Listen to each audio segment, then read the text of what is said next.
पंतप्रधान नरेंद्र मोदी यांच्या नेतृत्वाखालील केंद्र सरकारने शिवसेना खासदार डॉक्टर ज्योती वाघमारे यांची महिला व बालविकास मंत्रालयाच्या अत्यंत महत्त्वाच्या सल्लागार समितीवर सदस्य म्हणून नियुक्ती केली आहे। पहिल्याच संसदीय अधिवेशनानंतर डॉक्टर वाघमारे यांना मिळालेली ही मोठी जबाबदारी त्यांच्या राजकीय प्रवासातील एक महत्त्वपूर्ण टप्पा मानली जात आहे।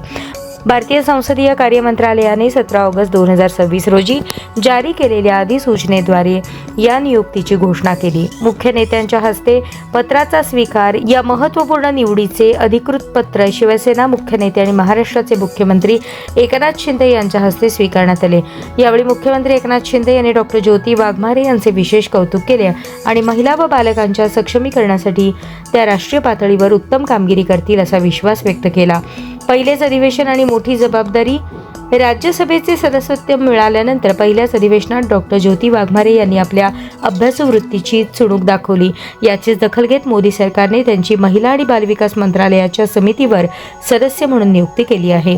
देशातील महिलांचे आरोग्य, सुरक्षा आणि बालकांचा विकास या विषयावर ही समिती धोरणात्मक सल्ला देण्याचे काम करते।